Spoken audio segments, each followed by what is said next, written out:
它是一条被全世界嫌弃的召唤兽。然而就在我召唤出它的第一时间，却欣喜若狂地抱着它狂亲起来。见状，同学纷纷开始嘲讽我是一大聪明，就连原本对自己寄予厚望的班主任，此刻也怒骂自己辜负了他的培养。见状，我只是笑而不语，转身便卖掉所有家当，换来整整1万斤怪物兽肉喂给小狗，激活它体内的隐藏天赋。此刻我摸了摸它的小脑袋，脑海中顿时响起契约提示音：忠诚度永不背叛，是否进行本命连接？随后我毅然选择了是。在灵魂仿佛被生生撕裂的剧痛中，我惨叫着倒在地上，周围的同学都以为我承受不住打击，纷纷出言嘲讽。校花女友柳如烟也走了过来，带着一丝歉意轻声开口：高考是我们这种普通家庭攀爬阶层的唯一机会，刚才身为枪骑士的流量已经同意和我早对了，所以我就不和你一起了。我轻描淡写的起身回答：没问题。听到那清淡又简单的回答，他原本想解释的话语顿时哽在喉咙，一股不被重视的情绪从心头升起，紧接着冷哼一声，便毫不留情地转身离开。一旁的女生也投来厌恶的目光。他就是在强装镇定吧？如烟，你又没做错，干嘛那么低声下气？就凭他那只巴掌大的赖皮狗，也配得上你？然而此刻我根本没理会那两人，只因本命链接完成后，我竟然发现小狗觉醒了。SSS 级天赋贪婪暴食，可以将一切吞下的食物化作能量，无视任何限制持续成长，直接冲破桎梏完成进化。看来这苦没有白受。放眼整个大夏，觉醒 SSS 级天赋的人，一只手掌都数得过来。每多出现一位国家，都会给予最高度重视，并派人全程护航。原因自然是过于强大。我一把抓住小黑狗，将它拉到眼前。以后你的名字就叫黑明，要好好给我打工干活。黑明舔了舔自己，一脸欣喜的样子。我扔给他一块肉排，没过多久就被吃得一干二净。吞噬普通肉质，进化值加 0.5。伴随着声音出现时，黑明的体型微不可察地增大了一圈，所有基础属性全都上升一点。这才只是吃掉一条普通肉排，如果后面能吞噬更多食物，会达到何等恐怖的地步。想到这里，我的心跳止不住加速，并且更让我惊讶的是，我的力气似乎也跟着提升了一点。看来金手指还能让召唤物获得的能量一部分反哺给我。随即我先是花了600万买了整整1万斤变异兽肉，心念微动唤出黑明。看见面前鲜红的变异兽肉，黑明感觉到了体内深处传来一股强烈的吞噬渴望，立刻张开嘴撕咬起来，疯狂转化着吞进去的每一块变异兽肉。在不断吞噬下，无数能量充斥黑明的全身，他的体型正以肉眼可见的速度飞快增长。在这时候，我也感受到全身各处都在提升。半小时过去，此时黑明体型已经飙涨到2米多，我的所有属性全部提升10点，放在所有班级也是出类拔萃。黑明近乎作弊的变强方式，能让我快速和别人拉近差距。想到这里，我不再犹豫，点击系统的进化按钮，伴随确定的瞬间，黑明体内深处恐怖的天赋本源震动，顿时一股股特殊的黑色进化之力爆发，细胞分裂，基因重组，生命朝着更高的层次跃迁。恭喜你的召唤物黑明获得技能滋裂，恭喜你的召唤物黑明觉醒新天赋巨化，提升自身体型3倍，力量防御增加300%，速度降低50%。随着这次进化，黑明属性全部突破到50点以上，而这还仅仅是1级时的状态，哪怕是顶级的召唤物也比不上。人族将召唤物划分为4种级别，低中高顶评判的标准就是天赋 ，S 级对应高级 ，SS 级对应顶级。至于达到 SSS 级天赋的召唤物，目前还从未在大夏出现过。随后我便带着黑明回家休息，准备看看明天高考有哪些牛鬼蛇神。第二天，无数参加高考的人汇聚在广场上，陆文正在详细讲着进入副本需要注意的一些细节。这次高考将数作一线，高中学生放到一起，竞争压力几乎被拉到了顶点。原本信心满满的流量，此刻已经紧张的汗流浃背。陈林，你还用来吗？干脆直接放弃算了，免得自取其辱。有句话说得好，没比过你就可以欺骗自己没输过。开口说话的人名叫叶超，除了他外，还有穿着法袍、身材曼妙的柳如烟。显然他们是组队的队友，我懒得理会。随着一声钟鸣响起，4座青铜大门同时开启，微微敞开的缝隙瞬间涌出一股股幽冷的气息。所有的学生没有犹豫，立刻仔细查看要进入的副本信息。完了，我们2中分到的是埋骨森林，失败概率最高的副本之一啊！所有副本都是差不多的难度，有什么好叫？3中分到更简单的，你们当然没怨言了。见状，陆文忙向自己身后的学生提醒：埋骨森林的地势复杂，还有灌木非常密集，你们千万要小心被怪物偷袭，时刻警惕周身范围的任何情况。随后，陆文拿出外观类似手表的东西，这是机械师制造的记录器，可以将你们在副本获取的分数传输出来。紧接着又是一声钟鸣响起，意味着高考正式开始。一名穿着白色甲胄、留着冰蓝色长发、面容精致漂亮的少女率先进入副本室。是我们3中的苏凌雪学姐，她选择一个人进副本。组队的人数越多，越会减少分数增加，有实力的人当当然选择单开。无数环座广场周边的学弟学妹脸色兴奋地互相讨论。我意念微动，连接副本，顿时白光将我一人笼罩。同样是选择单开副本，在所有学生都进入副本之后，一名等级20的中年男子抬手一挥间，4道水幕开始投影副本内的画面。就在这时，一道白光闪过，有二中的学生选择主动退出副本。所有二中的老师对视一眼，都齐齐低下头，默默无言。感受到许多揶揄目光看了过来，李明志脸色顿时沉了下来，一言不发地望着水幕。画面缓缓变化的水面，突然出现一个孤身少年，正在茂密的树林间左右观察周围情况。李明志的脸色惊讶：单开，我们二中昨天的转职上有出如此实力优秀的学生吗？听到这话，陆文一时不知该怎么开口。他很清楚，我只是普通的召唤师。然而此时，副本里的我在一阵轻微眩晕后，顿时打起精神观望四周。忽然，一个物体掉下来的声音响起，我没有丝毫犹豫，左手虚握间，1米多长的法杖凭空出现在掌心，水桶粗大的深绿长虫瞬间从上跃下，脑袋大大裂开，露出密集的恐怖齿迹。我握住法杖，另一端抽出一抹白芒，瞬间穿过深绿长虫的身体，身躯1分2半的深绿长虫如同断线的风筝倒在地面。你已成功击下毒齿虫，获得5经验值。同一时间，我手腕上佩戴的物品亮出一条提示，分数加15。此时外界所有人目瞪口呆。不是召唤师吗？但这神经反应和速度，绝对只有高敏捷属性才能做到。陆文同样一脸懵。虽然我之前在实战练习课上表现很好，但远没有现在这么离谱。在击杀深绿长虫后，我朝着森林的腹地出发。就在这时，伴随着一丝不明的鬼叫，一只只形状矮小丑陋、皮肤绿油油的生物出现。我一眼辨认出来，是哥布林课本上描述他们生性凶狠、酷爱繁衍，没有食物的情况下会同族相残。我粗略估算了一下，应该有5、60只。这么多的数量一拥而上，我基本上很难活下来。随即我便在心中呼唤黑冥，顿时之间白光显现，一道悠长的狼嚎响彻森林上空。黑冥冰冷的树瞳盯着这群争先恐后冲来的哥布林，獠牙毕露。他四肢猛然发力，像一颗炮弹般冲了出去。跑在最前面的哥布林顿时头骨碎裂，余力不减地向后倒飞。左右两侧的哥布林大叫着，举起武器全力砸下，尖锐的残骨砸到黑冥背上，只听咔嚓一声，当场裂开。黑冥一爪朝着哥布林的头部狠狠拍去，那哥布林脑瓜顿时爆炸。黑冥直接放弃防御，如入无人之境般疯狂的杀戮。哪怕是智商低下的哥布林，深深感受到本能的畏惧，他们停下进攻，慌不择路的四散而逃。来了就一个都别想走。我吩咐着黑冥追杀的方向，自己则朝最近的哥布林冲杀过去。看到这凶残的一幕，外界哗然一片。我们二中居然有这么猛的学长吗？他的召唤物强就算了，怎么连自己都有这么高战力？开了吧！二中的观摩席上，一众高1、高2的学生脸色兴奋。10多分钟前，有人发现我遭遇哥布林后，基本都认定我要淘汰。然而我一人一兽杀的，哥布林群全都不剩。看到这一幕，李明志面色一喜，能这么快达到这种地步，少说都是 B 级天赋，还是成长型，那潜力几乎不亚于高级召唤物。二中终于要出一个可以撑得起门面的天才了吗？他连忙朝身后道：陈林现在多少分数？根据记录器的计算，他现在的分数是560分，位居我们二中第一。但3中的苏林雪要更加恐怖，分数830，领先了全场一大截。听到这番话，李明志和其他老师都倒吸了口凉气。这才进副本不到20分钟，这甚至有资格一争全省状元。副本内一道道光团从哥布林尸体出来，迅速融入我的体内。我的等级很快升到了2级，精神略微提升5点。这就是普通职业的弊端，即使跟上升级，但越到后面差距只会更大，最终变成一道无法逾越的鸿沟。不过我可以依靠着黑冥的反哺来抹平。虽说分数已经达到合格线，通过学府录取已是板上钉钉的事，但我的目标不止于此。此时黑冥正咔嚓咔嚓吞着哥布林尸体。黑冥，走吧。猎杀现在才真正开始。哥布林属于群居怪物，既然这里出现了他们的作战部队，那么附近应该有巢穴。10来分钟过去，沿途没有遭遇任何一只怪物，这让我更加确定心中的猜测。副本说是副本，却更像一个独特的世界。秘境里面的万事万物并不会自动刷新，而是同样遵循着自然规律运转。突然，几根用骨头制作的长矛从半空抛射过来，一只只哥布林从四面八方涌出，嘴上嗷嗷大叫，挥动着武器发起冲锋。我脸上看不到丝毫畏惧，法杖瞬间切换成剑形态势，瞬间将一只哥布林斩首。我如开无双，注意力全集中，快速屠杀着这群脆弱的哥布林。每次躲闪剑刃都会精准地带走他们的生命。此时此刻，我就像随风起舞的蝴蝶，翅膀则是代表死亡的镰刀。这优雅的如同艺术的战斗，让外界大呼过瘾。二中上下无论老师还是学生都脸色惊喜。这战法表现好精湛，他没少在这方面下功夫，剑术更厉害，次次精准的割裂喉咙，偏1分都做不到击杀。如今他们已经不看别人了，所有人的目光全都锁定在我身上，一刻没有挪开视线。陆文嘴角一抽，高中3年时，他压根就没见我在实战，练习课上碰过一次剑，这小子藏的也太深了。不好，是6级的暴躁哥布林，整整13只，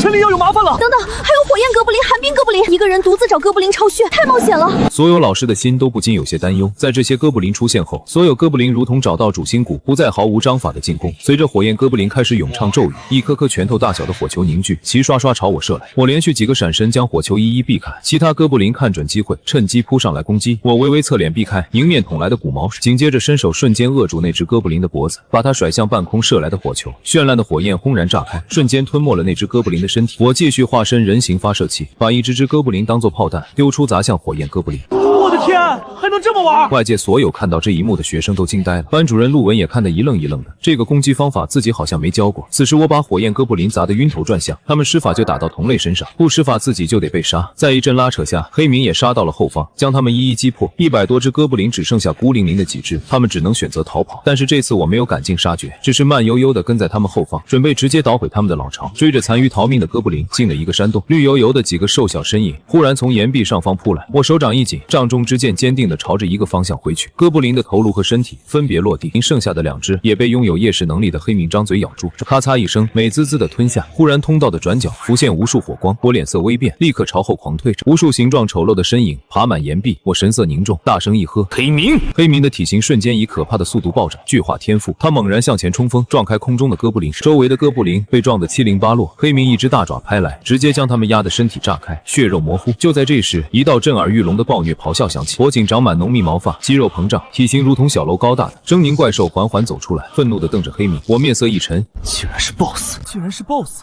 巨魔双腿一迈，发起冲锋，顿时洞窟轰轰作响，每步落下，地面都在震动。黑民毫不惧怕，直接迎了上去。黑民的利爪黑光浮现，率先落在巨魔的身上，造成4道浅浅的伤痕。感受到疼痛，巨魔瞬间更加暴怒，1米大的2只手拽住黑民头颅，重重捶下。黑民四肢一陷，被砸的嘴角渗出鲜血，哀嚎一声。看见黑民被压制，我赶紧用出职业技能强化术，全面增幅20%基础属性。丝丝白光在黑民身上亮起，顿时间黑民直接把巨魔掀翻落地，一口撕扯下一块肉。巨魔也两眼通红，发动了嗜血技能，两者纠缠在一起，越打越疯狂。我一边维持强化术，一边使用恢复术，动静传遍附近几百米。就是哪个狠人在打 BOSS。此时有一个3人小队闻讯赶来，想着帮忙的同时还能分一杯羹，但是当他们赶到现场时都愣住，因为和 BOSS 搏斗的不是队友，仅仅只有我一人。此时我用手中的剑补了最后一刀，巨魔头顶的血量从1变成了0，中途周围的学生没有一个人敢插手，刘亮和柳如烟也在其中，两人目瞪口呆地看着前方。这小狼一天之间竟然变成了这样。此时另外一队4人走了过来，是重点班的赵辉阳。没想到咱们学校竟然有你这样的猛人，我看召唤物伤势很重，需要我们帮忙治愈吗？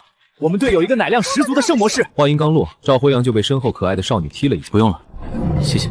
对方听到这话就准备离开，临走时却意外看到了我手上的分数线5320。我靠！就在这时，柳如烟却脸色红晕的走了过来，刚到身前，黑民血红的瞳孔冷冷盯了过去。柳如烟顿时只觉如坠冰窟，腿脚不听使唤的一软。我没有转过身去看他一眼，害怕自己再次沉沦到他的温柔乡。随后我便返回洞窟，让黑民继续进食强化自己。当所有怪物都被黑民吃掉后，1层能量茧将他包裹。看来这次的进化远超上次的瘦肉，就是不知道他出来后会有怎样的战斗力。没过多久，一双利爪撕开光茧，从中出来的黑民体型再次增长，树瞳变成深蓝，高贵冰冷，并再次获得新技能威慑和火焰，就连天赋也提升了1级，完全就是全方位的蜕变。现在距离高考结束还有1个小时，我坐着黑民开始寻找其他怪物据点。随着10来分钟过去，我和黑民来到了另一只 BOSS 领地范围，15级的扭曲树王。见我往扭曲树王走去，外面的李明志也是皱眉不止。他知道扭曲树王不管是血量还是攻击，都拉开巨魔1倍不止，而我才4级，能做到这么大的战力跨度，放眼全国也是凤毛麟角。副本内就在我踏入泥地的瞬间，一棵棵血红眼睛的树纷纷苏醒，巨大的躯干裂开口子延伸至后，只见它们拔根而起，一条条枝干朝我捅来，我却丝毫不惧，猛然上前，瞬间拔出杖中剑刃，眨眼间挥出5剑，速度快到出现残影，枝干瞬间被斩断掉落在地。我眼神一冷，3步并作2步冲到这只树精前，剑刃直直朝着它裂开的嘴刺去，巨大的口子不要钱似的流出大量汁水，树精血条瞬间清空，倒塌而下。看到同族惨死，周围所有的树精张牙舞爪包围过来。就在这时，黑民愤怒咆哮，一掌将眼前的树精撕碎，随后漆黑的火焰从他体内冒出，覆盖全身，点燃树精，并不断蔓延给其他树精。树精疯狂惨叫，惊恐扭曲，然而任由他们怎么挣扎，都灭不掉这漆黑火焰。漆黑火焰是在吞噬他们的生命燃烧。见状，我也有些惊讶，没想到黑民的火焰特性这么变态。很快，树精纷纷在漆黑火海下化为灰烬。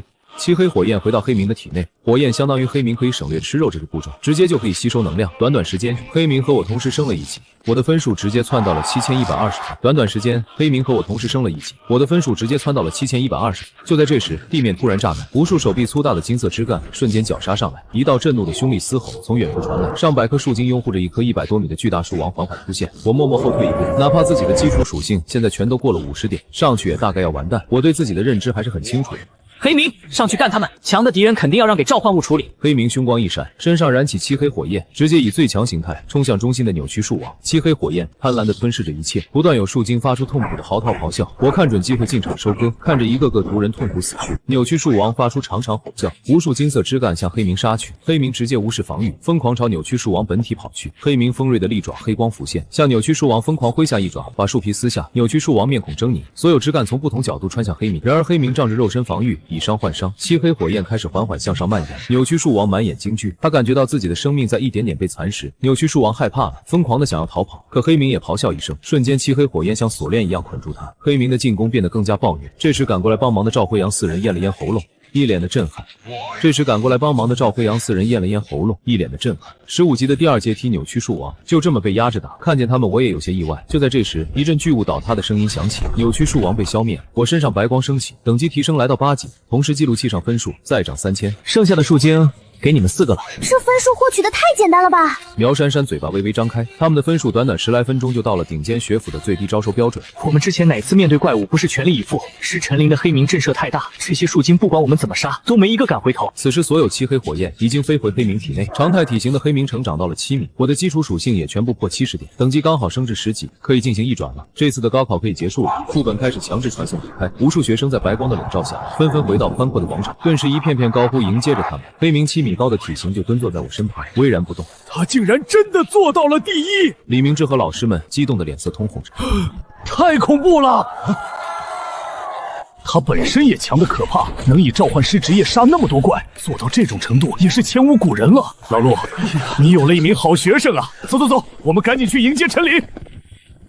李明志迫不及待的就拉着他们过去。另一边广场的边缘，柳如烟后悔的脸色青了。他1小时前就放弃副本，被淘汰，分数连高等学府都进不去。想到这里，柳如烟眼神有些怨毒。此时，苏林雪也被3中的老师和校长围着，他们互相叹气：二中真是走了狗屎运，出了这么一个妖孽。是啊，林雪你别气馁，你19500的分数已经很好了。我没事。然后苏林雪有些好奇地望向2中的方向，若有所思。就在这时，省级排行榜单也出来，毫无疑问，我排在第1位。只能说黑明的确变态，不仅成长没有上限，还随着进化战力也越来越恐怖。此时我已经开始期待下一只召唤物。回家后，我把这个消息告诉了妹妹和妈妈，并且全省第1的100万华夏币也到账，以后妈妈和妹妹都不用继续过着节俭的生活。随后我回到房间，准备一转需要通关随机匹配的转生副本。看着面板，我毫不犹豫点了一转，我瞬间消失在了房间中。系统提示音，坐标编号08694，这是一个千疮百孔、属于崩碎边缘的世界，人类的火种已然即将熄灭，你能否带来拯救，亦或毁灭？系统提示音，可选任务1，消灭1000数量灾兽，力所能及保护幸存者。可选任务2，帮助灾厄母兽吞噬一切进化，本次人数10人，时间限制24小时，无法主动回归蓝星。系统提示音，可选任务1，消灭1000数量灾兽，力所能及保护幸存者。可选任务2，帮助灾厄母兽吞噬一切进化，本次人数10人，时间限制24小时，无法主动回归蓝星。我毫无征兆的突然出现在一片废墟间，我微微皱眉，想也没想，直接选了任务。其1，以灾厄母兽吞噬一切。那我的黑明吃什么？就在这时，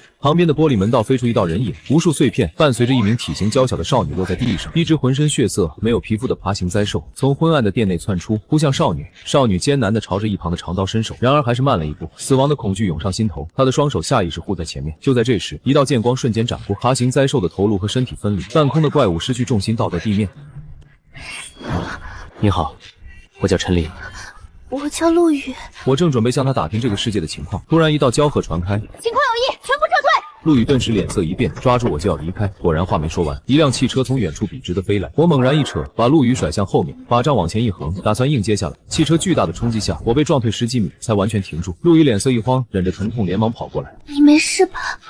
我平复了下翻涌的气血，摇了摇头，随后看向前方，前面一只两脚站立、长满狰狞尖刺的灾兽是刀魔。我们走不掉了。陆羽目光凝重，手指不自觉握紧刀柄，刀魔越走越快，下一瞬脚下地面突然凹陷，全力冲出。陆羽还未反应过来，一道身影就从他旁边掠过，瞬间迎了上去。我拔出杖中剑刃，和刀魔锋利的刀臂相撞，发出了清脆的交响声。刀魔发出嘶吼，另一条刀臂挥动，朝着我头部砍去。我猛地把他震开，对着陆羽喊道：“陆羽，把你的刀给我！”听到这话，陆羽毫不犹豫地抓住刀柄，拔出扔给我。现在再来！刀魔仿佛感受到了挑衅，瞬间冲上来，两条刀臂疯狂挥舞，我丝毫不惧，一手刀一手剑同用，数秒之间来回交手几十下，速度快到出现残影。在上千回交锋后，我找到一个破绽，微微侧头躲过致命攻击，紧接着左手长刀向上一斩，锋利的刀刃瞬间斩过刀魔的手臂，不给他反应，剑刃立马刺向他的心脏，穿透硬质的皮肤，直贯身后。陆羽摸着还在作痛的手臂走过来问道：“你不是这里的人。我不置可否，淡淡笑道：“可以给我介绍介绍这个世界吗？”是疟疾，是疟疾，持续整整1个月，越来越多的人经受不住折磨，变得疯狂，最后化作了只知杀戮的怪物。现在疟疾又发生了变化，镰刀甚至山川河流都会灾变，人类已经不知道如何活下去了。听完这些，我对这个世界有了大致了解。就在这时，道路转角出现10几人，他们全都面带慌色。小雨，你怎么还在这里？赶紧跑！为首的高挑女子大声道。她说完，地面隐隐震动，如同爆发的洪流正汹涌奔来，上空大量猩红啮气巨龙。突然，四面八方传出一道道吼叫，只见高楼上露出许多的灾兽，嗜血的双眼盯着所有人。猩红在这一刻形成一堵墙，将所有人团团围住，不断逼近。所有人的双腿慢下来，绝望从他们心底涌现，所有人都咽了咽口水。小雨，一会儿跟紧我。露露说完，看了一眼我，以为我是其他幸存组织的人，我没有在意，直直朝着前面走去。等等，你做什么？现在我们被包围了，不是你一个人逞神的时候。不，是他们被我包围了。这么多灾兽，全部杀掉的话，评价不得蹭蹭的往上涨了。黑明。一道白色的光芒中，体型7米高的黑冥瞬间出现，吼声响彻天际。黑冥的树瞳冷冷望着前方浪潮一般的灾兽，随后直接进入巨化形态。他顿时暴涨至28米，身体比一些楼房还要高。黑冥四肢发力，地面瞬间皲裂出无数裂痕蔓延，如同一颗导弹般冲进灾兽群中。高温的灼烧下，全部灾兽没有撑住几秒，就在痛吼中死亡，化作养料。在后面看到这一幕的所有人，全都神色呆滞。小心！突然10几只灾兽朝我发起袭击，见此情景，露露顿时出声提醒，双脚动作快速，想要支援。然而下一秒，她的身体愣愣停住。只见我不退反进，一刀一剑如同砍瓜切菜，转眼就把袭来的灾兽统统击杀。露露张大嘴巴，明明完全没有灾变的痕迹，应该很弱才对。突然，露露想到了一种可能：半年前在搜寻物资时，她见过同样没有灾变却很强的人。这些人把幸存者隐蔽的基地破坏，让幸存者暴露在灾兽眼前被杀死，甚至在看见他们想要跑后，会直接打断他们的腿。一群没有人样的东西，也配和我说大家是同族。这句话露露至今为止都没有忘记。陈琳和之前那些人不一样，他救了我2次。似乎是看出露露在想什么，陆玉急忙解释：不管如何，离他远点。现在他吸引了大部分灾兽注意，我们趁机突围。露露深吸了口气，眼中有着一丝仇恨。然而就在他们靠近时，一道雷电忽然劈下，这里禁止通行。一个手持书本、金色头发的青年从大厦内出来，随着金色青年咏唱，一颗颗雷球浮现。就在这时，我脸色瞬间一变，长刀朝着旁边横打。突然，一把匕首刺在刀上，容貌清丽的女子在我面前缓缓显露而出。我毫不犹豫，剑刃瞬间斩过她的细腰。结果，清丽女子突然消失，重新站在几10米外，没说一句话。我脚底猛地发力，直接冲了过去。还不出手吗？话音落下，一道汹涌的烈焰从楼房冲出，两人撞在一起，火星四溅。烈焰中的粗壮男子咂舌。你真的是召唤者吗？炙热的烈焰扑面，我神色冷漠，剑刃把他震开。不同的方向顿时走出4人。转生副本不可互相残杀，一旦发现就是立刻通缉，但是有阵营划分的转生副本除外。没想到竟然真会有人选择任务1，你们大夏难道就没教？遇到转生副本怎么决定才能增加存活几率吗？灾兽的优势显然最大，有点脑子也应该知道怎么选。看这6人将我当作落入陷阱的猎物，我只是淡淡道：诸位听说过一句话吗？高端的猎人往往以猎物的形式出现。我这么高调把你们吸引过来，怎么可能没有把握处理你们呢？刚才各位说的很漂亮，作为报酬，我请你们赴死如何？我逐渐笑了起来。菜肴已经上齐，该黑冥大快朵颐了。暴虐的咆哮声传遍八方，数百米范围的漆黑火焰融向黑色巨狼，瞬间他的体型再次变大8米，看起来更加凶残威慑。所有的人顿时感受到灵魂传来深深畏惧，看着黑色巨狼朝着他们冲来，寒意瞬间从4人的脚底涌上天灵盖，大脑几乎快要被恐惧压爆。终于在黑色巨狼利爪快要拍下时，有3个人克制住大脑反应，瞬间四散躲开。最后的一个倒霉蛋惨叫都没发出，瞬间被黑色巨狼撕开。见此一幕，剩余几人顿时冷汗直冒。本来以为拖住召唤物就行，结果身为召唤师能有和他们相当的战力就算了，但这只召唤物除了肉身强横、输出可怕外，还有控场技能。别说拖住了，3分钟内不被他全灭都难。眼看黑色巨狼冲向下一个距离最近的人，金发青年咬牙，快速咏唱一段玄奥语言，瞬间狂暴的雷电交织，凝聚为一道道半米粗大的锁链环绕，瞬间缠绕住黑色巨狼的4肢和脖颈。快动手杀了他！我只能控制10秒。金发青年话没说完，只见黑色巨狼右爪用力一扯，雷电锁链直接破碎。怎么可能？这可是我的1级天赋啊！金发青年目瞪口呆，在我施加强化术后，黑冥的实力又长一截。看见这一幕，所有人不敢犹豫，直接用出各自底牌手段。青衣女子化作数道阴影，从不同角度向着我刺来。突然，她的头顶出现无数冰锥，纷纷落下，逼着她不断往后退。只见一名冰色长发的少女正款款走来，中心地面一点点附上冰霜，靠近的灾兽毫不意外冻成雕像。我来拦住他。粗壮男子烈焰汹涌，直接冲去，其余3人同时出手，想要秒掉我。而就在这时，一声大吼响起：“小犊子们，直视我！”嘲讽技能发动，瞬间3人全部转头，目光凶狠地看着那个手举盾牌的高大胖子。随后黑色巨狼出现在失去理智的3人身后，下一秒利爪撕过，3人一分为4。随后黑明转身，利爪拍向一旁的建筑，无数碎石射向青丽女子，一个个碎石撕裂衣服，穿过皮肤。黑明瞬间追上，抬起利爪拍下，漆黑火焰把他身体全部吞噬。另一边突然寒冰气流爆发，所过之处建筑和生命尽数化为冰雕，粗壮男子直接变成冰棍。至此，7只猎物剩下最后一只。随后所有人带着杀意的目光看向金发青年，金发青年脸色瞬间惨白，使出一片落雷后转头就跑，我只是几个闪身全部躲过，随后长刀一挥，金发青年便失手分离。你们知道灾厄母兽吗？它是从无数灾兽脱颖而出，重新诞生意识的存在。你要去杀灾厄母兽吗？应该只有把它杀了，评分才能达到最高，也才算是给这个世界带来一丝拯救。又见面了，陈琳。又见面了，陈琳。我操！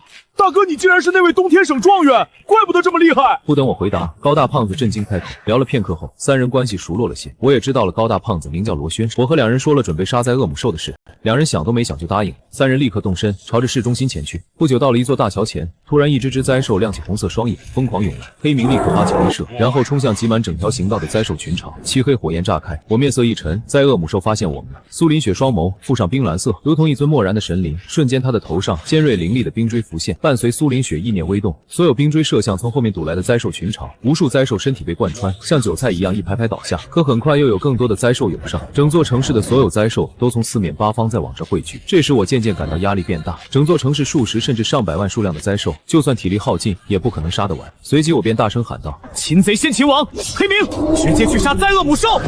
听到我的话，黑明顿时转身朝大桥冲去，在对面有一道危险的气息，是灾厄母兽。在黑明抵达大桥对面时，一条整整10几米大的暗红触手猛然从啮气中露出，抽在他的身上，数座楼房被黑明连连撞塌，直至20几米外才停下。黑明怒吼，把尘土震散，从无数混凝土和碎石里站起，冰冷的树瞳死死盯着眼前的灾厄母兽，体型60多米的巨大眼球，数不清的眸子也全部盯着黑明。黑明漆黑火焰汹涌爆发，直接发起进攻，身体瞬间冲出，在黑明全力爆发冲刺下，残破的楼房摇晃不止，巨大眼球的无数眸子顿时齐齐收缩，15条暗红触手纷纷甩向黑明。看着甩来的暗红触手，黑明能躲就躲，实在躲不开，利爪浮现黑光，直接狠狠挥去，但却发出铁器摩擦的声音。黑明突然被其中一条暗红触手抽中，倒飞而出，好不容易接近的距离被拉开一段。之前黑明都是依靠巨化后强横的力量和防御，近身展开肉搏直接压制，但是现在面对巨大眼球触手的击退，根本没有一点办法。咆哮声中，漆黑火焰不留余力爆发，瞬间炙热的高温炸开，扩散四方。黑明瞬间冲出，体内魔力以极快的速度消耗，他直接选择了殊死一搏。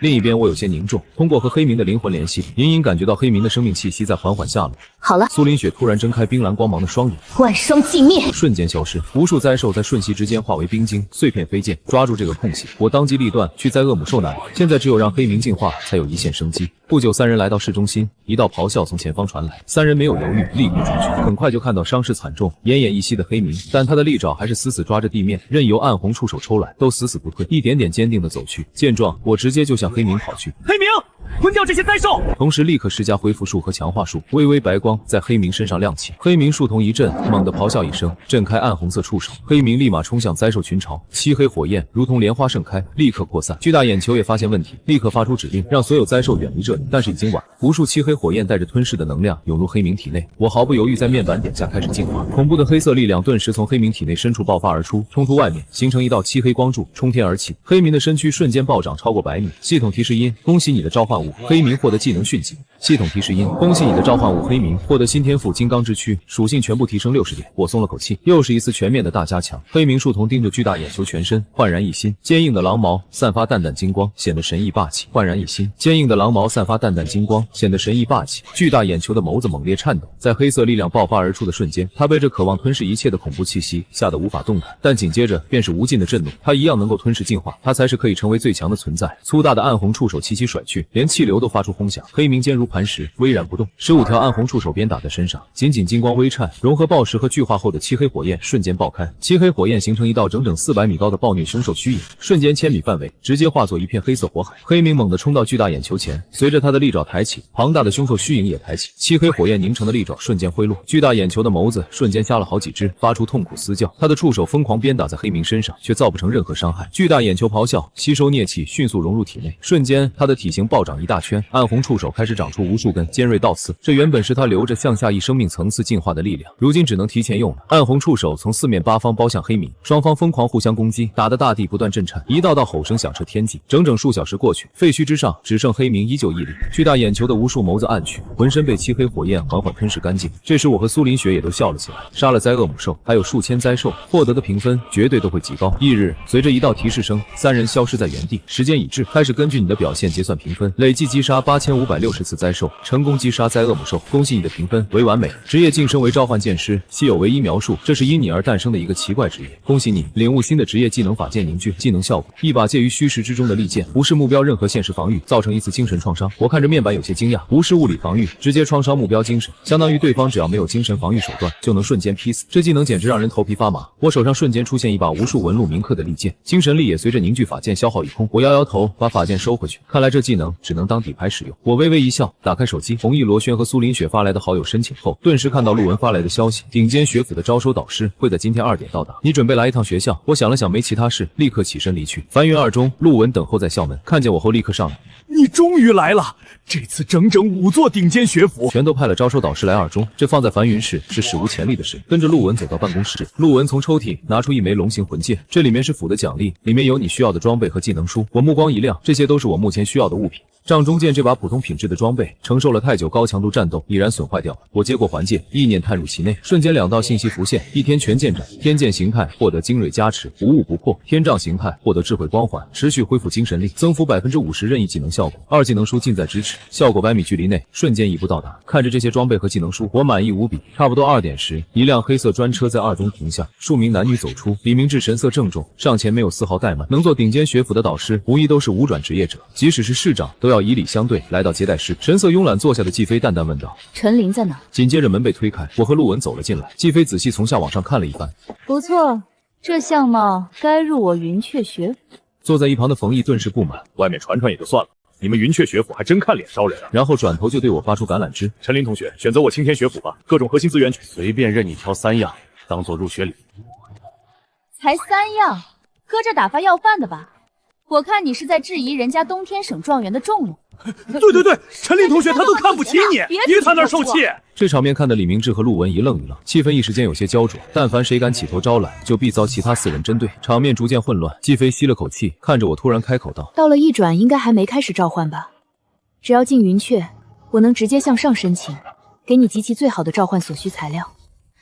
你那一只黑狼拥有成长天赋，要什么资源尽管提。”包括送女儿。听到这些话，其他4人都沉默，即便是以他们的眼界，也觉得这条件太优厚。今年比2万分更高的不下10位，如果在陈琳这里招收，用掉太多资源，后面就很难争过其他人。认为不值得的4人默默放弃，其余都没问题，但送女儿就算了。季飞眉头舒展，心中欣喜。好，喜欢成熟一点的话，我其实也行。我本想说不是这个意思，但话到嘴边突然止住。最后我还是选择了云雀学府，不是因为季飞多好看，主要是他给的太多了。不久就到了开学的日子，9重省会中天市云雀学府，全国无数高考成绩拔尖的学生都汇聚在这里。我先是随便选了一个宿舍进去，里面各种设施和生活用品都有。就在这时，特制机突然传来震响，同时一条信息出现：你的召唤材料已经批下来了，另外需要什么资源可以提，我会最大限度帮你申请。发完信息，季飞靠在松软的座椅上，一旁蒋无月有些不解。明明我们的资源足够招收4位省级状元，这些远远超过了陈琳自身价值。恕我直言，他完全不匹配我们所给的。季飞只是笑眯眯看着他道：“明天就会进行新生大比，到时候自见分晓。”把召唤材料摆好在地板，我伸出一只手在虚空张开，伴随召唤术使用，屋内被白光填满。大致几分钟后，映入眼帘的是一只扇着2对翅翼、60厘米大小的通体银色蝴蝶。我嘴角微抽，默默查看它的面部。召唤物银蝶，等级10，力量1，体质1，敏捷1，魔力1，全属性才4点，比一开始的黑冥更弱。我摇摇头，这都刷新了已知最弱的召唤物下限。不过没关系，我将赋予你漫长的潜力。看着慢慢朝自己飞来的银蝶，我伸出手指接住。系统提示音检测开始，忠诚度100%，永不背叛，是否进行本命连接？伴随着我的确定，瞬间灵魂撕裂的剧痛从深处传来。系统提示音：恭喜你的召唤物觉醒 SSS 级，唯一天赋万化神变，能化作任何一种形态，获得不同能力。就在这时，银蝶化作荧光，变成我的样子，声音呆呆说道：“主人。”经过初步的了解，我终于意识到了万化神变的强大之处。我打开箱子，里面放着一件件战甲部位。我对着银蝶指了指，同时意念开始沟通。银蝶轻轻点头，化作荧光包裹我的手臂，瞬间银色战甲出现，缓缓覆盖全身。我没有发现半点不适和重量，就好像这战甲原本就是身体的一部分。我脸色满意，并且万化神变拥有通过融合金属提升坚硬度的能力，毫无疑问和贪婪暴食一样，是可以一直变强下去的变态天赋。想到这里，我决定先把银蝶练起来，给季飞发送信息，需要有着特性的金属材料。仅仅半小时，物品到达，提示传来，全是不同特性的稀有金属矿物，每一种都属于珍贵资源行列。回到房间，我开始让银蝶融合，很快覆盖在身上的战甲变得坚硬无比，就算2转的职业者也难以破防。同时，战甲的重量达到了5吨，对我毫无影响，但要是落到敌人身上，那就是泰山压顶。来到客厅内，听到动静的3个舍友有些惊讶，一个男人上前说道：“你好，我是清源省第2的枫叶。难道不是因为运气好，获得了一个强横的召唤物吧？”枫叶凭着普通职业拿到省级状元，这种成就很厉害。神色冷漠的男子语气有些不屑，他是龙哲。在我认为，能让厉害的召唤物响应召唤，足以见得陈林有特别之处。哼，特别之处，不过是运气好罢了。新生大比上，我会让你知道，真正的天才和运气选手之间有着天壤之别。好啊，新生大比见。眼见快要争执起来，就在这时，一道声音传遍整座学府：所有新人前来云雀广场集合。应该是新生大比提前半个月开始了，而且城外变异兽越来越多，学府打算让我们来承担清理变异兽的任务。坐在沙发的曹阳说道。听完这些话，我沉默了，突然想起了转生副本中的事件，没想到蓝星这么快也要面临相同的危机。默默想着，突然耳边传来冷漠男子狂傲的声音：提前的正好，陈林，我会把你狠狠比下去，证明我比你更配状元的第1名。看着他目中无人的样子，我笑了。那就一分高低，不过一定会是我把所有人压下去。云雀广场，一个个新学员汇聚，府长叹了口气，心中暗道：名次前100就必须要强制去城外清理变异兽，在死亡的压力下快速成长。身后的秘书点了点头，拿着平板开口道：半个月后的新生大比现在举行，念 N 级的大型副本裂口峡谷，本次新生大比将会决定你们以后的资源。宣布完后，副本大门缓缓打开，强横的怪物气息流露，席卷全场。一些人的腿脚发软，嘴唇微微颤抖。罗轩焦急地在人群中寻找着什么，很快就看到了心心念念的林哥。我看到高大的罗轩带着一名短发灰眸的少女小跑过来。之前他说要和自己一样报名云雀，我还以为是玩笑，没想到他来真的。林哥，这是我妹妹罗宁。好，我脸色古怪应道。罗宁怯生生躲到哥哥背后，语气极小。我无奈叹了口气，给他们发出了组队邀请。看到我和别人组队，给自己增加重担。冷漠男子龙哲微微皱眉，进副本前他冷冷道：我也没搭话。3人瞬间消失在了原地。很快，全部学员进到副本。一名导师挥手，使出水幕投影术，裂口峡谷面积数百公里，宛如一座庞大迷宫。3人刚刚进来，前方立刻响起嘶吼，正好试试现在的实力。我意念微动，瞬间一道银蝶伴随白光出现。几步之间，我全身附上银色战甲，右手虚握，天拳剑杖瞬间出现，接着又拔出背后的银色战刀，直接一踏地面，身影瞬间出现在几10米外的怪物面前，近在咫尺。原本应该是用来保命的技能，被我拿来拉近距离。天剑瞬间挥出，就像切豆腐一样，丝滑地斩过几只怪物身体，接着动作不停。我化为一道残影，眨眼间就杀穿而去。所有怪物几乎还没反应，就目光错愕的倒下。看到这一幕，罗轩激动的大喊：林哥牛波，一样什么都不用做，直接却层层往上加，这就是抱对大腿的快乐。副本外看到这一幕的导师满脸震惊，这速度和伤害都快赶上近战类的隐藏职业了，这技术属性更不对劲。哪怕陈林已经2转晋升职业，不可能有这样的实作，他才刚1转。会不会那只银色蝴蝶根本不是普通的第2幻兽物，而且是能和本体融合，增幅全属性的特殊召唤？能变成武器的召唤物闻所未闻，见识深广的府长都有些惊讶。目前10几个人的积分都要超过陈林，组队获分只有3成。仅仅如此的话，他这状元要名不副实了。他可是你的未来女婿，丢脸了对你有什么好处？帝飞刚想说什么，后脑就挨了一巴掌，府长满头黑线。此时副本内，我身上的银色战甲已经沾满鲜血，这些20级的怪物我都能一击秒杀，看来已经达到2转巅峰的地步，哪怕是3转打不赢也能安然无恙。就在这时，无数负面情绪不断涌入脑海，想要控制我结束自己的生命。看着我一动不动，罗轩急忙说道：小宁，快把鲤鱼收起来！深知自己天赋诡异，罗宁神色慌张，赶紧收好。我笑了笑，安慰道：没关系，这些根本影响不到我。看了一眼记录器，仅仅才获得120积分，这样的速度显然有点慢。要想迅速变强，就必须夺得第1，获得学府的资源倾斜，不管是银蝶还是黑冥，都需要大量的资源。想到这里，我意念微动，瞬间白光中显出一只体型巨大的暴力魔狼，恐怖的狼嚎响彻峡谷。这顿时让第一次看见黑冥的罗宁吓得浑身一缩，躲到我的身后。去吧，黑冥，把峡谷所有的魔兽统统吃掉！听到命令，黑明眼神凶狠，瞬间消失在原地，向着峡谷深处冲去。没过多久，我手腕的记录器就不断传出积分上涨的声音。我走向另一条路，准备两头刷分。远处少女挥舞暗红雷龙，落向下方无数怪物，地面受到重击的瞬间崩裂100米范围，暗红的雷电爆开肆虐，将所有怪物湮灭。少女脸上意犹未尽。这些废物根本不经打。看着姐姐又发病，洛兰神色无奈。忽然一股让人心悸的气息伴随炙热传来，还未等她有所反应，就看到洛红英炽热的目光迸发战意，狂暴的暗红雷电瞬间涌现，环绕黑墙之上。看着冲来的黑岩巨狼，紧紧对上那双树瞳，就让他畏惧蔓延。然而很快，洛红英绝美的脸上展露疯狂，立马冲向巨狼。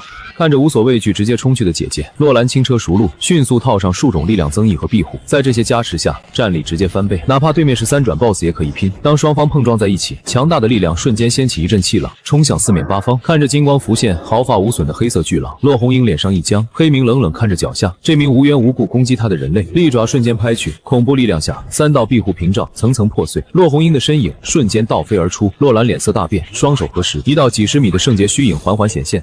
在此。六圣守护天使莅临 SSS 天赋天使眷顾发动，金色的光屏瞬间升起，把两人笼罩。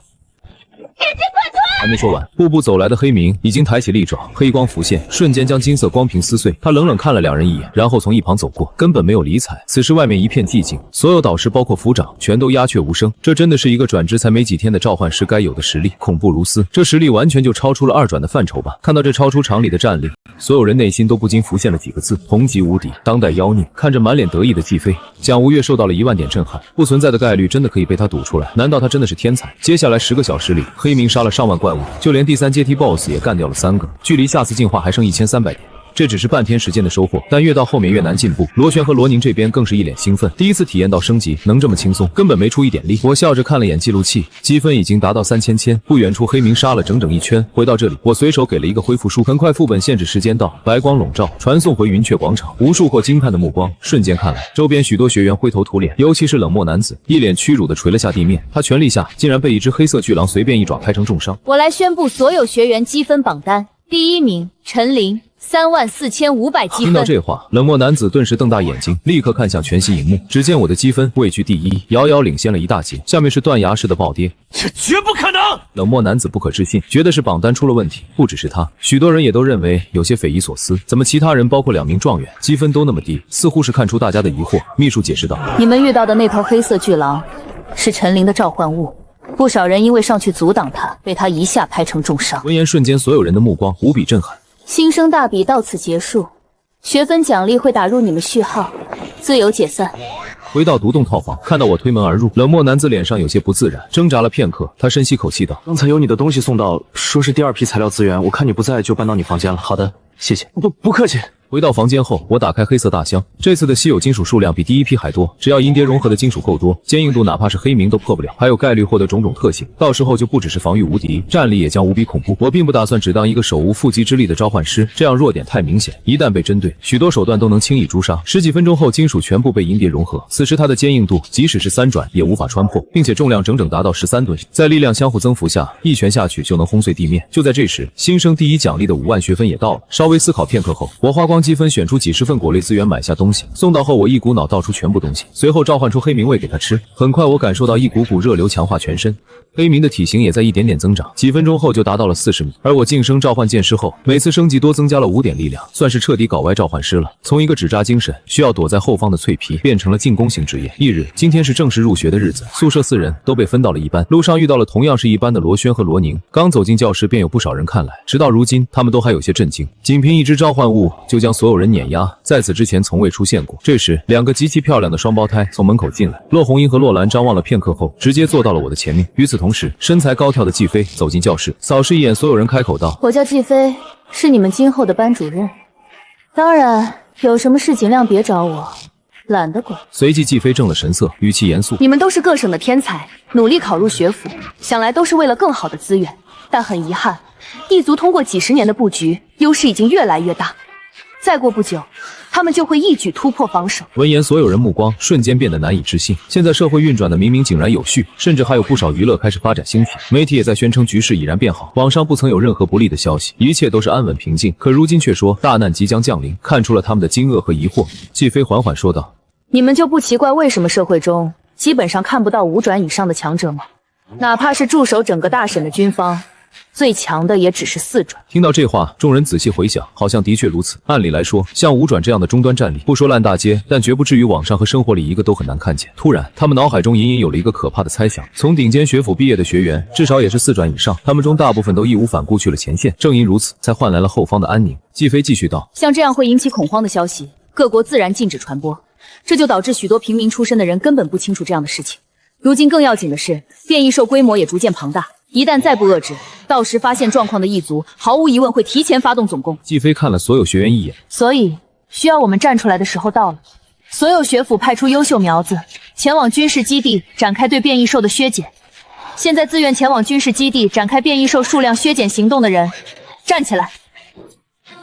话音落下，教室瞬间响起一阵椅子被推开的声音。我自然没有丝毫犹豫。罗轩和罗宁看见这一幕，也是立刻站了起来。和变异兽战斗本来就是迟早的事，如今不过提前了而已。渐渐的，班上只有一半人还在坐着。看到这里，季飞嘴角挑了挑，有一半的人自愿前往，已经算是超过预期了。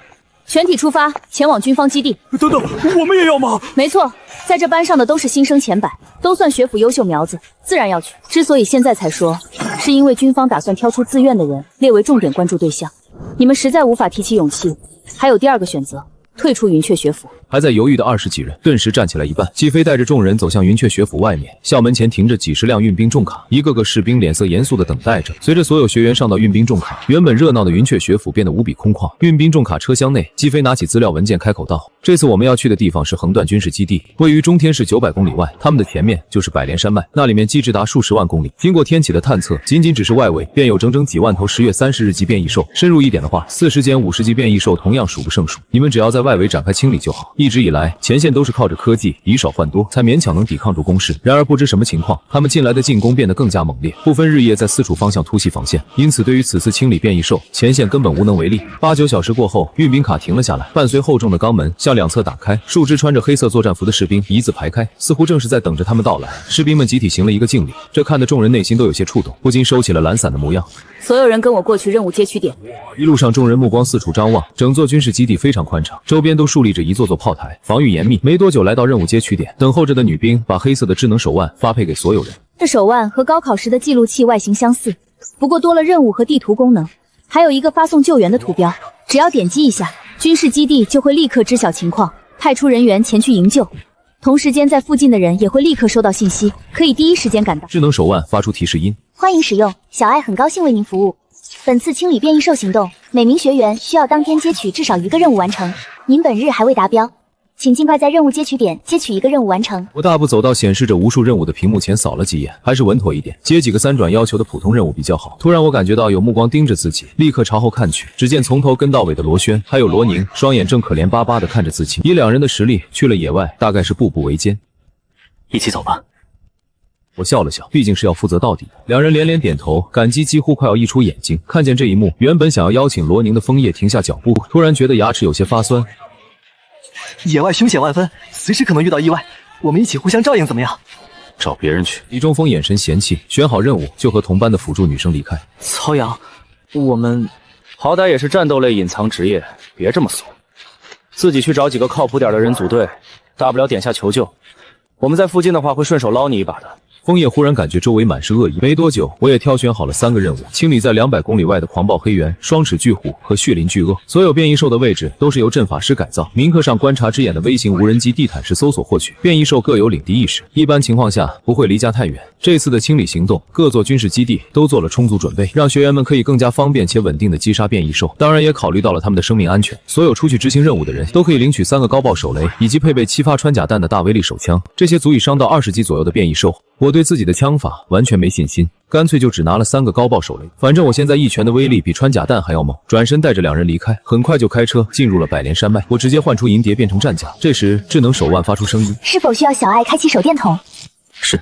下一秒，明亮的白光照亮了周围10几米。指挥部中所有的人神色凝重。通过一架附近的微型无人机，立刻就发现我们的路线不对劲。再往前就是30级以上的变异兽区域了，怎么还不停下来？快查看看，他们到底接取了什么任务？负责控制屏幕的女子闻言，快速操作一番后，语气震惊：击杀33级狂暴黑猿、36级双齿巨虎、39级血鳞巨鳄，这些全是要求3转实力的任务，最后一个甚至接近4转难度。他们疯了吗？杨笑揉了揉眉心，这就是云雀学府今年最厉害的新生，他才16级，怎么敢接取高了自身2个大转实力的任务，简直是送死。但像他们这种明知危险也在第一时间站起来的天才，基本不会背叛人族，就算头铁了点也不能不管。他立刻通知了下去，让4架武装直升机靠近附近，一旦他们有危险，直接开始救援。杨笑长长叹了口气，和其他基地比，他们横断基地恐怕是要拖后腿。忽然智能手腕发出提示，请注意，已经进入目标狂暴黑猿栖息范围。就在这道声音响起的下一秒，一只巨蛇突然撞开灌木冲来，整整4米粗壮的蛇躯，长度更是达到数十米。它张开尖锐的獠牙，狠狠朝着我咬来，恐怖的血盆大口几乎要将我整个人吞下。我瞬间转身，双手抓住巨蛇的獠牙，猛然发力，在非人的力气和13吨重量加持下，巨蛇的獠牙瞬间崩断，鲜血迸射而出，让它痛得缩回脑袋。但我根本不给它一点喘息的时间，脚下地面凹陷，身影瞬间冲到巨蛇面前，一拳落下，脊骨直接被崩裂碎断。巨蛇凄惨嘶吼，阴冷的蛇眸露出畏惧，立刻就想逃走。我反手抱住，将它缓缓拖了回来。巨蛇发出惊恐的疯狂挣扎，地面不断颤动，然而根本无济于事。我的拳头直接轰向它的脑袋，巨蛇血肉炸开，头骨直接塌陷碎裂。我双手抓住巨蛇下颚，直接用力撕成2半。这凶残的一幕看得罗轩和罗宁瑟瑟发抖。另一边，清楚看着过程的指挥部陷入了寂静，所有人目光震惊。这也太变态了！他自身才16级吧，竟能硬刚29级的巨猛犸，这是什么怪物？杨笑默默低头，反复看着手里握着的资料，这里明明显示他的职业是召唤师。突然一声咆哮透过屏幕响彻室内，众人顿时脸色凝重。只见一只足有50米高、浑身肌肉膨胀的豹猿从半山腰跃下，似乎是被战斗的动静惊醒，愤怒地朝着这边冲来。不妙了，是狂暴黑猿！他怎么到34级了？变异兽每过10级就是一次蜕变，他同样能几拳砸死巨猛犸。杨笑摇了摇头，心中同样不看好。在整个人族中，能做到这么大战力跨度的没有几个。他的手掌已经拿出对讲机，只要情况发生不利，立刻就让4架武装直升机支援。我没来得及收获战利品，一道面目嗜血狰狞的巨大黑影就从上空扑下，黑猿的双掌抱成巨拳，轰然砸落。我毫不畏惧，直接抽出背后战刀斩出，正好斩在皮质坚硬无比的巨拳上，一道冲击波向周围散开。不过我毫发无伤，所有的伤害全被银蝶挡下。黑猿再度咆哮，身体猛然变大几圈，迅速达到了70米高，接着如同打苍蝇一样，手掌立刻拍下，可我瞬间出现在黑猿头顶，战刀猛然劈下，近在咫尺技能发动。这个原本是保命的技能，已经被用来位移近身了。可怕的一刀如同银光，瞬间斩在黑猿的后脑勺，却只留下了一道深半米的伤口。黑猿吃痛下，立刻转过庞大的身体，双掌疯狂乱拍，不过全被我躲开。这时我来到他的跟前，战刀在同一地方连斩数下，黑猿立刻抬起脚，狠狠踩下。瞬间一阵地动山摇，烟尘朝着4面8方掀起，而我早已出现在10几米外。看来13吨的重量和风力还是很难造成黑猿重伤，自己到这里已经是极限。想到这里，我也不再拖延，瞬间一把介于虚实之中的利剑出现在手上，剑身铭刻着无数看不懂的白文，神秘且玄奥，感受到精神力瞬间消耗一空。我不由脑子一沉，随即我缓缓抬起手，顿时黑猿汗毛倒立，他感受到大脑传来一阵战栗，宛如被什么无形威胁着。黑猿立马向前扑去，想要快速解决战斗，然而我的手已经挥落，法剑瞬间斩过黑猿身躯，没有一丝征兆，他那巨大的身躯轰然倒下，狂风瞬间吹开了四散的烟尘。他的肉身还活着，但精神已经崩碎死去，直接被我秒了。我收回战剑，所幸狂暴黑猿的威势凶悍，散发的气息让附近变异兽不敢靠近，而且战斗结束的很快。看到这里，远处空中支援的武装直升机缓缓掉头飞走，整个指挥部没了声音，所有人都在呆呆看着屏幕，甚至不明白发生了什么。杨笑沉思了片刻，立刻就想到这应该是精神创伤类技能，这类技能非常稀少，但真正让他惊讶的还是我自身那恐怖的战力，竟然真能跨越18级的跨度，硬抗狂暴黑猿毫发无伤。关键这还并非什么爆发手段，而像是常态战力，这才是最可怕的地方。那些能直接跨越一个大段击败敌人的怪物，无一例外靠的只是爆发或者大招，并非恒定的状态。两者虽然都能做到很大战力跨度，但差别却非常大。如果可以一直保持这种常态，又能跨越2个大转的战力，到了前线上绝对会成为异族的噩梦。想到这里，杨笑顿觉心脏加速，无比欣喜。杨笑大步走出指挥部，来到一个不起眼的小房间，关上门，开启重重隐秘阵法，接着小心拿出一个通讯器，大概等了半小时，那边传来响动。现在重伤在身，怕是保不住他。那边沉默了片刻，张哥，说清楚具体有多强。通缉下，咱俩联手都能被他把头按在地上锤。杨笑有些无奈，听到这话，那边立刻回道：那不得了了，我估计整个人族也保不住他，等着被异族刺杀吧。他单手能碾压我，但对上张哥你不好说。好，我这就和其他王座商量商量。与此同时，螺旋看着黑猿巨大的尸体，一脸激动喊道：完全不需要黑冥族能力敌34级的变异兽，林哥太有实力了。我笑而不语，随即意念微动，唤出40米高的黑冥，让他把2只变异兽尸体吞掉。很快进化值加了 0.2， 距离1200多还差很远。我思考片刻后，把手中还有之前杀变异兽挖的几枚生命晶石全部扔进了漆黑火焰中，平均每枚生命晶石都提供了至少1点。我目光一亮，这样的话进化值总算有可以快速提升的方法。随后我带着2人继续深入。半小时后，一只体型30几米、肩长獠牙的巨虎冲出，然而不等他进攻上来，黑冥树瞳一瞪，威慑下他直接僵住，紧接着地面炸裂，黑明瞬间出现在巨虎面前，利爪猛然伸出，威力惊骇的一爪下，巨虎直接被拍飞。强大的后坐力下，巨虎连续撞塌好几棵参天大树，面目上出现4道狰狞的伤口，流出无数鲜血。可还没等他从剧痛中缓过神来，黑明又已然站在他的面前。短短10几秒时间，巨虎就被漆黑火焰完全吞噬。这凶虐的一幕，看得指挥部都有些害怕。那双树瞳即使隔着屏幕，也让他们浑身发寒，感觉下一刻就会死亡。杨笑嘴角鼓笑，内心有一种后浪推前浪的感慨。3人一兽穿行在山脉，1小时后，这里已经全是30级以上的变异兽活动范围，但有黑明威慑，没有任何一只变异兽胆敢靠近。布满血红鳞片、体长整100多米的巨鳄突然睁开血色树瞳，一股可怕的凶残威势爆发，向闯入领地的人发出警告。黑明顿时獠牙毕露，身上爆发出恐怖的暴虐气息，缠绕的威势比巨鳄更加骇人。下一秒，他的体型迅速暴涨，体长达到接近300米程度，感觉被无形压了一头的巨鳄愤怒冲去，每一步都让地面震动。黑明浑身冒出漆黑火焰，利爪伸出黑光浮现，同时表皮和毛发上缓缓升起一圈金色光芒，透露无法撼动之意。巨鳄张开庞然大口，一排排利齿尖锐无比，然而咬在金光上却怎么也合不上嘴。黑明树瞳只是冷冷看着，随即抬起利爪狠狠落下，瞬间无数血红鳞片被撕裂，皮肉一片模糊。与此同时，巨鳄凶厉咆哮，甩起厚重的长尾，上面血光轮转，威势恐怖，带着凶猛的狂风抽向黑明。只见地面离出4道长长深痕，黑明全力堪堪停住，巨鳄紧接而上，前肢猛然蹬起，咬住黑明，带着他一起坠入后面的湖泊。瞬间滔天的水花溅飞，湖泊底下2只巨兽疯狂打斗，搅得湖水一片浑浊。黑明全身的漆黑火焰丝毫不减，反而是周边湖水的温度不断上升。即使占据环境优势，巨鳄依旧被死死压制，用上力量天赋血光，疯狂轮转，还是造不成一点伤害。仅仅几分钟，庞大的湖泊水位下降了小半。忽然水面爆开，一个黑色巨狼冲出湖面，接近300米的巨大体型，压迫感十足，加上身上缠绕的凶厉威势，让人不禁颤颤巍巍。虽然黑明不会攻击他们，但罗轩和罗宁还是止不住内心的恐惧，就连透过屏幕的指挥部也一样。至于巨鳄已经被吞得渣都不剩。这时手腕上的小艾发出声音：任务已全部完成，可回军事基地的接取点进行提交。等到3人回到横断基地，已是深夜1点钟。我径直走进接取点，找到一名女兵交付任务。你们真的完成了吗？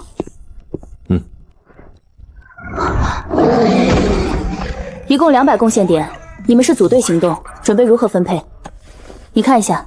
调出小艾的录像佐证，我按照女兵说的比例，把分数转给了2人。我看了眼罗轩和罗宁，不仅没有作用，还不能很好的磨练自身。看来是时候给他们找一个更适合的队伍了。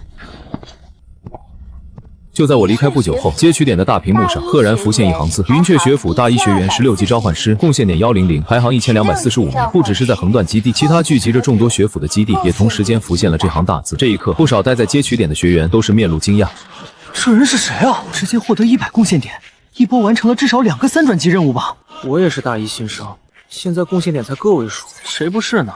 我只敢做1转级的任务。这些变异兽太凶猛了，我等级占优都被压着打。16级100贡献点。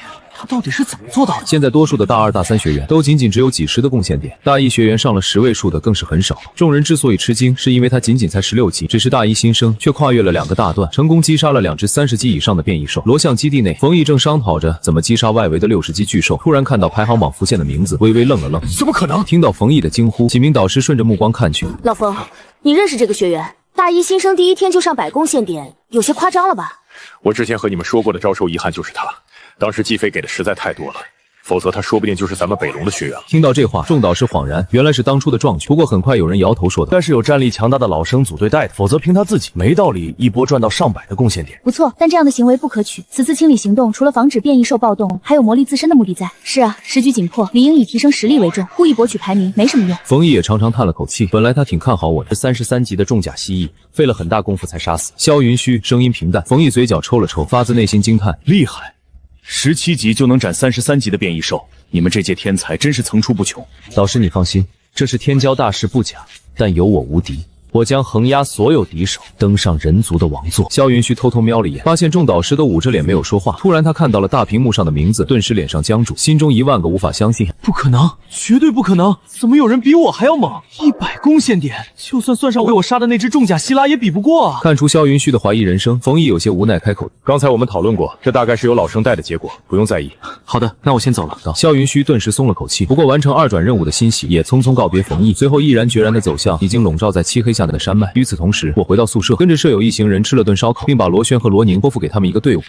2个4转要求的困难级任务。就在我进入山脉后，女军官立刻对着杨笑喊道：“他这次接了4转实力的困难级任务。”听到这话，杨笑狠狠吸了口凉气。越2个大转还不满足，这小子还想跃3个大转，4转对应的也就是40级以上变异兽，这可是一条分水岭。就算武装直升机把火药打光，也擦不掉40级变异兽一层皮。通知云雀学府的导师，让他们去一个跟着吧，我怕陈林出事。是。通过智能手腕传给了留守在横断基地中的3名云雀导师，收到后他们立刻商量了一番，最终让蒋无月前往。只要陈林按下呼救，就能第一时间获得支援。与此同时，无数巨树藤蔓中，一只黑色巨狼急速穿行，大约1小时就到达了任务目标位置。此时等级44的巨大3头蛇正发出丝丝的警告。我默默伸出了手，透明神秘的1米多长利剑浮现，随着我缓缓抬手挥落，3头蛇顿时舌眸一缩，冥冥中感受到了死亡的气息。下一秒，左边的蛇头突然发出凄厉惨叫，随即无力倒在岩石上。另外2个蛇头见状，赶紧推了他几下，发现毫无声息后，瞬间惊恐万分。随后我便命令黑明上去咬他。接到命令，黑明顿时咆哮，体型猛然暴长接近300米，全身升起漆黑火焰。感受到恐怖的凶厉威势，3头蛇猛然张开大嘴，吐出紫色的剧毒。黑明直接硬扛上去，张开獠牙直接咬住中间的蛇头，带着它砸向大地，一阵翻滚。另一个蛇头看见同伴被疯狂撕咬，咆哮着张开獠牙，狠狠咬碎金光，深入到黑明血肉中，瞬间毒素随着血液流进5脏6腑。巨化下的体质属性让黑明硬扛住了剧毒侵蚀，利爪上黑光浮现，直接拍开这只咬住他的蛇头。就在这时，我拔出天剑，身影瞬间消失不见，猛然出现在3头蛇眼前。天剑狠狠插入蛇眸，剧痛下蛇头发出惨烈嘶吼。与此同时，携带着漆黑火焰的利爪瞬间挥来，把他狠狠拍进地面。但他30几米粗大的蛇尾卷起狂风呼啸拍来，我立刻抬刀抵挡，我的身影就宛如一个导弹砸落地面。眼见这一幕的黑明顿时暴怒，利爪附着黑光，轰爆空气，凶猛撕下，坚硬的表皮此刻就如同纸张般脆弱，被撕出几米深的狰狞伤口。接着黑明瞬间转头，死死咬住另一个蛇头的颈部，疯狂撕扯，仿佛要将它硬生生断开。2头上百米的巨兽扭打在一起，无数泥土炸裂，巨树崩塌。我从烟尘中站了起来，毫发无伤。银蝶的防御还是那么值得信赖。看着越打越疯狂的2只巨兽，我坐到一旁的岩石上，剩下的只有等黑明慢慢磨了。这时不远处，一名身穿白色战甲的高挑女子正悄无声息地靠近，但只见我迅速抓起战刀，银芒闪烁，瞬间斩出。可我很快露出意外。蒋无月点了点头，有些吃惊，感受到战刀传来的重量，连他这59级的职业者都要微微用力才能挡住。导师，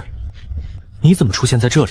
面对疑问，蒋无月不动声色地收回有些发颤的手指，平淡道：路过，听到这边动静大，所以来看一看。就在这时，30多米的蛇头猛然从天砸下，轰的一声，大地烟尘滚滚，凶厉的咆哮传遍数千米。黑明屹立在3头蛇的尸体上，漆黑火焰贪婪吞噬着，把它转化为能量和进化值，超越300米的体型，看起来如同真正的天灾巨兽。蒋无月看得有些震撼，即使隔着这么远，那股仿佛要吞噬一切生命的暴虐气息也令他感到发麻。另一边指挥部顿时沸腾，就连杨笑也有些激动。他真的做到了！天啊，这战力怎么会这么夸张？我感觉他比那个觉醒了 SSS 级天赋的妖孽还要强。无数漆黑的火蛇飘过空中，融入黑明的体内，他的体型迅速变小，来到我的旁边趴下休息。随后蒋无月关心了一声便离开了。注意安全，我先走了。打开地图确认路线后，我骑上黑明继续出发，吞食了3头蛇和他的生命晶石。黑明体型直接增长了1米，进化值更是加了10点。按照这样的速度，或许只要4、5天的时间，黑明就能再次进化。这次的进化，黑明生命层次就能触及高级召唤物，天赋也将全面晋升成 A 级，到时候战力无疑会变得更加恐怖。这时，远处忽然出现巨大响动，伴随着咆哮嘶吼，一只蛮牛赫然冲来。蛮牛全身附着厚重坚硬的暗黄鳞片，2只犄角长达30几米，具体下地面全部裂开。正是第2任务目标45级鹿角蛮牛。见状我没有犹豫，立刻给出强化术。黑明一声咆哮，体型迅速暴涨，漆黑火焰炸，同时金光浮现，仅仅瞬间战力全开。也在这时，鹿角蛮牛那双尖锐的犄角狠狠撞，黑明抬起前肢，2掌挡住，恐怖的冲击力下，黑明瞬间被疯狂推向后面，留下长长的深痕。2只巨兽眨眼间就冲出了数千米，空中无人机连忙加速跟上。此时指挥部里杨笑立马开口通知下去，让路线上的学员赶紧远离，陈林的召唤物打起来可不会顾及他们。女军官闻言立刻操作起来，黑明双爪伸出，附上黑光，猛然发力，将鹿角蛮牛掀倒，巨大的身躯摔在地上，烟尘滚滚。此时一支2男3女的队伍拼命跑出几百米后，回头看着这一幕有些震惊。这就是指挥部让咱们离开的原因，还好走得快，不然被波及到命就没了。不对，一只是45级，另一只怎么才16级？我靠！你告诉我这是16级！5人目光难以置信，驻扎在附近的女导师察觉到动静，立刻准备赶过去处理。然而蒋无月悄无声息出现，挡在了他的前面。不用管，那是我云雀大一学员的召唤物。听到这话，女导师一愣，目光瞬间震惊无比。大一，你没开玩笑吗？看到他这反应，蒋无月嘴角微不可察上扬，平淡道：“他在这一届确实优秀。”女导师神色呆滞，这哪里是优秀，这是妖孽吧？大一就有4转这样的战力，我听都没听说过。这就是大夏顶尖学府的含金量吗？他是你的学员？女导师目光复，蒋无月表情一僵，干咳道：“算是，他和季飞是从小到大的玩伴，他的学员等于自己的，这很合理。”听到这话，女导师目光顿时有点羡慕。半小时后，黑明终于把鹿角蛮牛吞噬，凶厉的目光扫了一眼四周，没有发现主人后，他立刻转身返回。没多久，他就发现了正被一只50多米的蛤蟆追着打的我，瞬间无比暴怒，身影眨眼冲过去，恐怖的一爪拍下，直接将这只36级的变异兽秒杀。看到这一幕，我松了口气，使出恢复术，休息半小时后，一人一兽，接着出发，寻找40级以上的变异兽猎杀。2个任务完成。成，我没有选择回去街区点交付，那样一来一回花费的时间太长了，那点贡献点少赚就少赚了。现在的当务之急是让黑冥尽快进化，然后自己升到20级，进入转生副本。自从了解人族的状况并不好后，我就一直有莫名的紧迫感。深夜咆哮在山脉震响，黑冥全身缠绕恐怖威势，脚下是2只42级的变异兽，漆黑的火焰正吞噬着他们的尸体，不断转化后融入黑冥的身体内。我粗喘着气，精神力已经透支到了极限，连恢复术也维持不了，脑海无比虚弱，体力也接近力竭，全身发麻作痛。刚才强行用肉身帮黑冥挡了另一只变异兽几分钟，差点翻船了。不过收获是值得，一整天下来杀了有15只40级以上的变异兽，黑冥的常态体型成长到了58米，属性全部增加整整58，体力破了300。如果现在再对上鹿角蛮牛，10多分钟就能解决。而像旁边这2只42级变异兽更是直接碾压，进化值也加了195点，距离圆满只差1020。见我回到横断基地后，所有人松了口气，女军官吞了吞口水，忍不住惊呼出声：太可怕了！一天就杀了15只，40级以上的变异兽，这如果换成贡献点，得有2000多吧？听到这话，众人都是一脸敬服。现在咱们横断基地贡献点最高的学员才700吧？没错，也是云雀学府大肆净空3年前的东域状元。其他基地呢？女军官手指快速操作，很快回应：北龙和其余数座学府所在的罗象基地，学员最高的贡献点是1000，其次是南云天学府890，西边青天学府850。这次的变异兽清理行动，一共有上百座学府参与进来，分布在10几座军事基地。先从面积最广、变异兽数量最为庞大的山脉开始，随后再依次扫荡周边，持续时间大概几个月乃至更久，直到将变异兽群体削减到无法威胁城市的地步。怎么拉开了这么多？看着不止学员第一，相差很大，整体清理进度上，罗象基地也遥遥领先。杨笑皱起眉头，女军官说道：北龙学府每年评定都是位列群首，绝大多数人自然更愿报名那里。这届又是天骄大事。天才井喷式涌现，可想而知他们的竞争状况有多恐怖。每个人都在发挥全力，不甘居于人后。不过这是好事，他们清理速度越快，后面就能分出余力去帮其他比较落后的基地。除了我们这5座有着顶尖学府负责的基地，其他13座基地情况